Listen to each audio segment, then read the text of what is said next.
For context, I stayed in my tiny little college town one summer to work, but all of my friends, literally all of the other students, were gone. So I was by myself.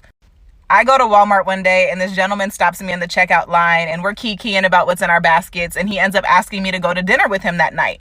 And I was like, all right, sure, cool, why not? I'm bored and I'm by myself. Off rip, I knew he was a little bit older than me, but I didn't realize how much older than me he was until we sat down at dinner and he tries to order some champagne. And I just tell him like, hey, I'm not 21 yet, so if we're gonna drink, you're gonna have to do the double cup trick. And he looks at me and he's kind of like, you're not 21? How old are you? And I'm like, I'm 20. He looks a little uncomfortable, but he doesn't say anything. He doesn't stop the date. So I'm like, all right, whatever. We push past it and I ask him how old he is. This with a straight face says 38. Well, that's awkward. Oh, well, let's continue the date. Our waitress comes up to the table, and when she walks up on this man, she's glaring into his soul like she's mad that is alive. So I'm like, ooh, this is awkward. Must be his old flame, must be his ex-girlfriend, and it must have ended bad. But he orders his food like nothing's wrong. So I'm like, all right, I'm gonna do the same. This ain't my business.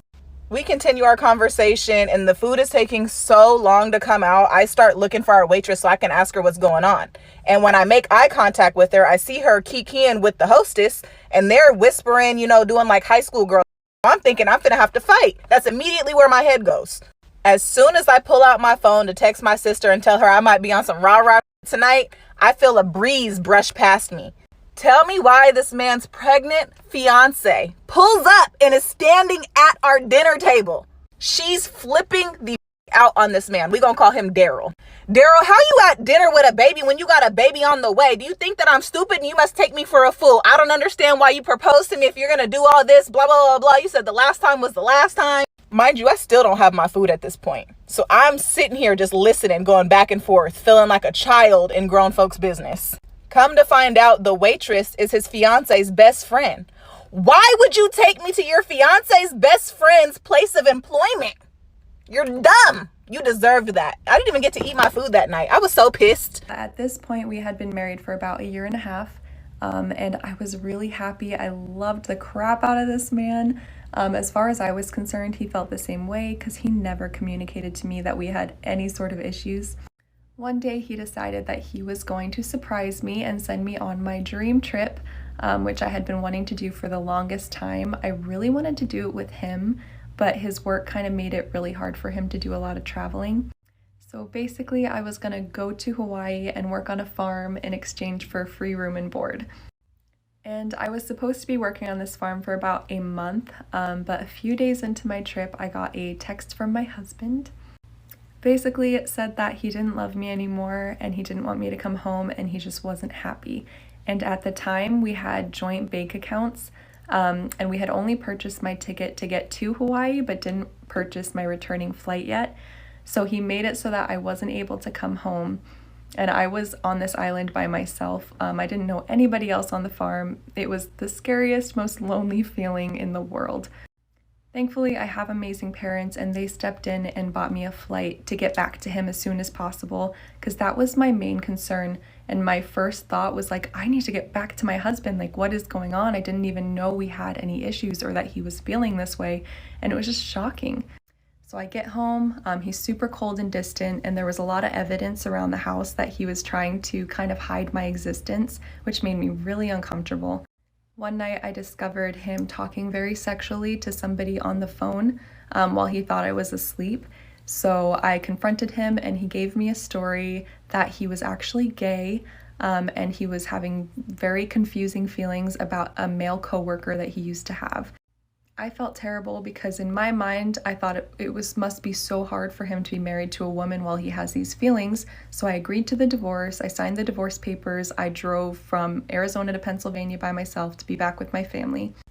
A few months later, we were still kind of talking through the divorce, and he told me that it was all a mistake. He no longer had those feelings and he wanted to reconcile the marriage. And honestly, the thought of getting my husband back made me so happy that I agreed to reconcile the marriage.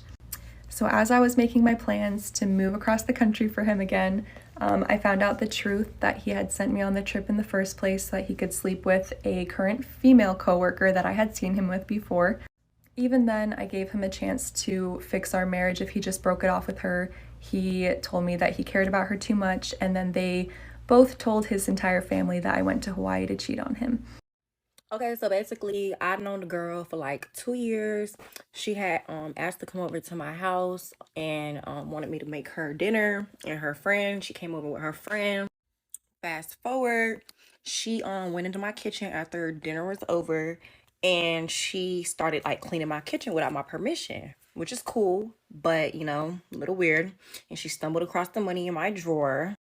Next thing you know, she started to act weird, talking about, oh, I'm too drunk. I'm too drunk to go home. Like, I think I need to stay. Like, I can't drive. Me being the good friend that I am, I was like, at first I did say no, but then I changed my mind. I was like, all right, I mean, you could stay because, you know, I ain't want nothing bad to happen to her. Like, if she go drive and I feel guilty. So I let her stay on the couch. So I let her sleep on the couch. And the next thing you know, it's 5 in the morning. I wake up, I check to see if she's there. I don't see anybody. I lock my door. Mind you, she left at like 2 in the morning and didn't even tell me that she left, which is like obviously suspicious because if I stay in the house alone, bitch, you need to tell. Can I even say that? You need to tell me that you're finna leave so I can lock my door. Next morning, you know, where the money was at, it was in a drawer where I put my dog's leash, and I take my dog on a walk every day. So obviously I'm gonna notice that the money's gone. So I looked in the drawer, noticed that the money was gone. And fast forward, I ended up checking my cameras, not really to see who stole the money, but more so to see like what time did everybody leave and stuff. And so upon looking at the footage, I noticed that my money was in her back pocket. And that's the story. She's a thief. As you can see, my money is in her back pocket, and look how fast she runs. Absolutely unacceptable. Watch your back, y'all, because be snakes. Okay. So let me just tell y'all why I will never be ordering from Walmart online again. My dad's birthday was 2 days ago, and I was like, I need to get him something, but I need it to come fast. And I couldn't really think of what to get him. So I was like, oh, let me just get him the newest version of AirPods. So I was really excited to get my dad these AirPods. They were expensive. He called me today, and I saw that it got delivered because they sent me an email. So I was like, oh, he's calling to tell me, like, he likes his AirPods. He called me, and he was like, Lexi, and I was like, hey, Dad, like, what's up? And he was like, I opened the package that you got me. Why is it an empty AirPods box? So I thought he was kidding. I was like, FaceTiming. He FaceTimed me, and the box is empty. Why is the box empty? Why is the box empty? So I was like, this is a joke. Like, it has to be a joke. I said, let me call Walmart customer service. Hold on. So I called Walmart customer service, and I was like, they literally sent me an empty box. And he's like, oh, you have to wait 48 hours. I said, no. They sent me an empty AirPods freaking box. And they make me call FedEx. FedEx makes me call Walmart. And everybody's like, I don't really know. So this man proceeds to say, oh, you're just going to have to dispute it with your bank. This is an inconvenience because, first of all, my dad didn't get his gift. Second of all, they're not trying to give me my money back. Y'all sent the empty case. So, if Walmart sees this, I will never be ordering from y'all again because I'm very mad. Like, what? I really gotta stop trying to make people feel comfortable.